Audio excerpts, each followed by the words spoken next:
Hi అమరోజ్ Telugu TV channel మీ ముందరికి మరొక మంచి విషయాన్ని అందిస్తుంది. ఎన్నికల వేడి ప్రవేశించింది. మోత మామూలుగా మోగట్లా, కాస్తంత విరామం దొరికితే చాలు ప్రతి ఒక్కరూ మొబైల్స్లో దూరిపోతున్నారు. ఏం జరుగుతుంది అనేటువంటి ఒక ఆతృతతో.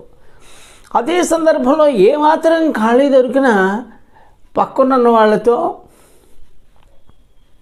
చర్చలు కూడా కొనసాగుతున్నాయి. రాజకీయాల విశ్లేషణలకు సంబంధించి ఇంకొద్దిగా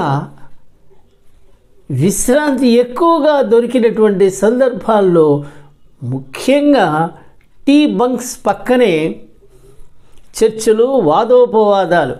ఒక చేత్తో చాయ్, ఒక చేత్తో బిస్కెట్, ఆ తర్వాత ఎవరి అభిరుచులు బట్టి వాళ్ళకొక సిగరెట్.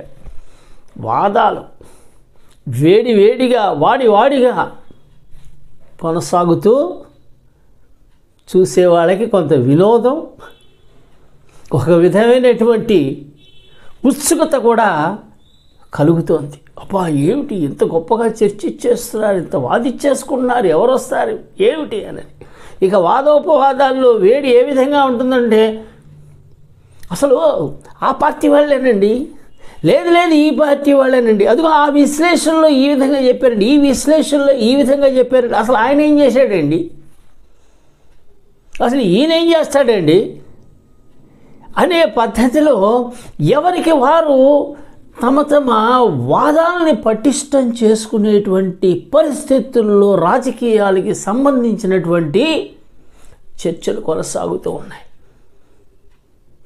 చాయ్, బిస్కెట్, సిగరెట్, రాజకీయాల విశ్లేషణలు, వాదోపవాదాలు.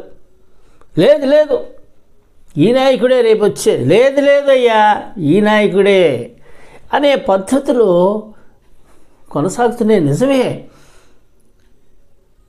100 పూలు పుయ్యాలి, 1000 ఆలోచనలను సంఘర్షించాలి. నిజమే, ఎన్నెన్నో ఆలోచనలు సంఘర్షించినప్పుడే కొన్ని వాస్తవాలు అనేవి కూడా బయటికి వస్తూ ఉంటాయి.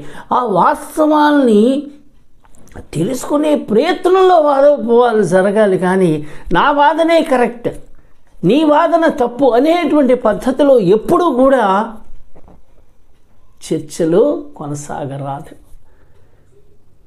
మన బలాబలాల్ని చూపించుకోవటం కోసం వాదనలు పనికిరావు.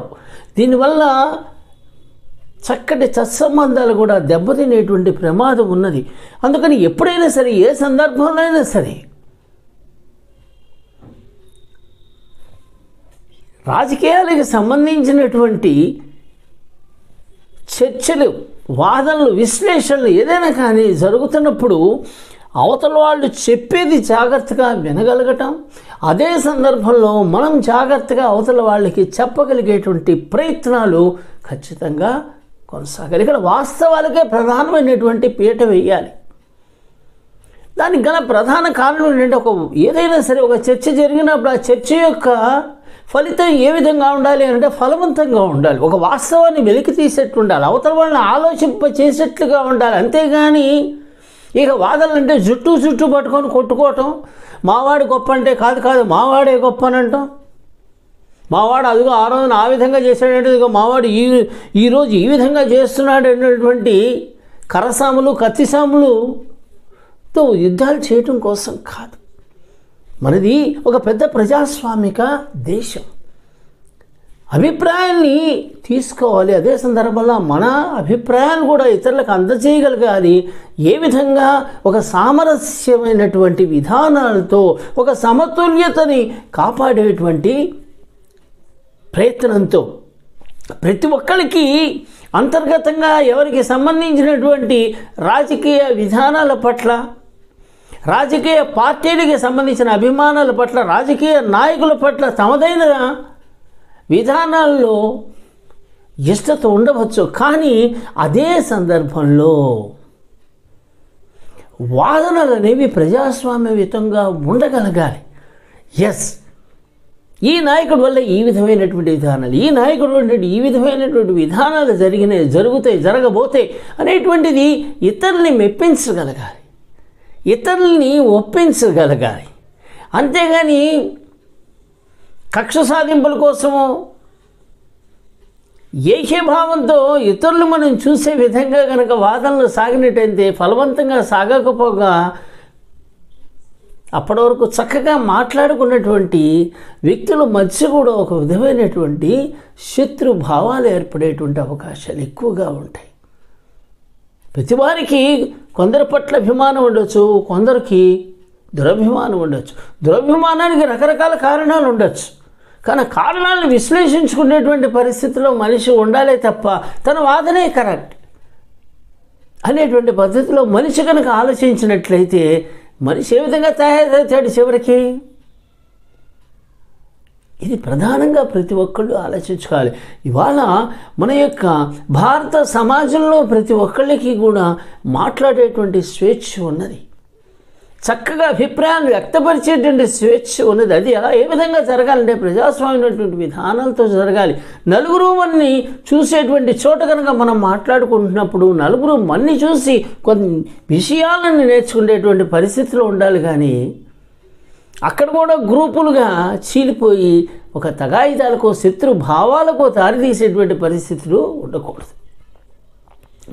ముఖ్యంగా సమాజానికి కావాల్సింది మొట్టమొదటిది సామాజికమైనటువంటి భద్రత, సామాజికమైనటువంటి న్యాయం, చక్కటి చదువులు అందించగలిగేటువంటి ప్రభుత్వాలు, ప్రతి ఒక్కళ్ళకి తరతమ భేదాలు లేకుండా సంక్షేమాన్ని అభివృద్ధిని అందించగలిగేటువంటి ప్రభుత్వాలు, అందరినీ సమన్యాయంలో పరిపాలించగలిగేటువంటి ప్రజాస్వామ్య విధానాలు కలిగినటువంటి పార్టీలు, సమాజంలో కుల మత వర్గ జాతి విభేదాలు లేకుండా అందరినీ తమ అనేటువంటి భావనతో పరిపాలించగలిగేటువంటి నాయకులు, ఎవరు ఎన్ని మాటలు చెప్పినా ఇవే ప్రధానంగా నిలబడగలిగేటువంటి వజ్రాయుధం లాంటి మాటలు. ప్రతి ఒక్కరు కోరుకుండేవి అవే, ఏ ఒక్కరో కోరుకోరండి ఇవి. సమాజం పట్ల, సమాజంలో నివసించేటువంటి కోట్లాది మంది ప్రజల యొక్క శ్రేయస్సును కోరుకునేటువంటి ఏ వ్యక్తి అయినా సరే ఇటువంటి అభిప్రాయాలను వ్యక్తపరుస్తూ ఉంటాడు. ప్రతివారికి అవకాశాలు ఉండాలండి, ప్రతివారు హాయిగా ఆనందంగా బతకగలగాలండి. దానికి సంబంధించినటువంటి ఫలవంతమైనటువంటి విత్తనాలు ఎవరు వేసి వృక్షాలు మొలిపించి ఈ సమాజాన్ని సస్యశ్యామలంగా శాంతి సౌభాగ్యాలతో ఒక సామాజికమైనటువంటి న్యాయంతో పరిపాలించగలగలరు. అటువంటి నాయకుల గురించి మనం ఆలోచించగలిగేటువంటి పరిస్థితులు ఉండాలి. అంటే రాజకీయం అనేది ఎప్పుడు కూడా సరదాగా మాట్లాడేది కాదు. మాట్లాడే విధానాలలో మన యొక్క విశ్లేషణల్ని సరదాగా, అదే సందర్భంలో హేతుబద్ధంగా తర్కించుకుంటూ అందులో వాస్తవాల్ని గమనించుకుంటూ శత్రుభావం లేకుండా మన అభిప్రాయాల్లో తప్పులు ఉన్నాయి సరి చేసుకుంటూ, అవతల వాళ్ళ అభిప్రాయాల్లో తప్పులు ఉంటాయి సరి చేస్తూ ఒక సుహృద్భావమైనటువంటి వాతావరణంలో మాట్లాడుకున్నావా, చేతిలో ఉన్నటువంటి వేడి మంచి రుచిగా హాయిగా ఆనందంగా ఆస్వాదించవచ్చు బిస్కెట్ని నంచుకుంటూ. ఇక ఆ తర్వాత ఇవ్వంటారా ఎవరిష్టం వాళ్ళు, దాని గురించి మేమేం చెప్పం. ఏమంటారు? ఈ వీడియో మీకు నచ్చిందా? అందుకనే చాయ్ బిస్కెట్ అనేది దేనికోసం ఉండాలి, అర్థమైందా? వీడియో మీ అందరికీ నచ్చే ఉంటుంది. లైక్ చేయండి, షేర్ చేయండి. మరిన్ని మంచి వీడియోల కోసం మీ అమరోజ్ తెలుగు టీవీ ఛానల్ని సబ్స్క్రైబ్ చేయండి. కామెంట్స్ని మరవద్దు. Amarnath Jagalapudi, counselling psychologist, corporate trainer.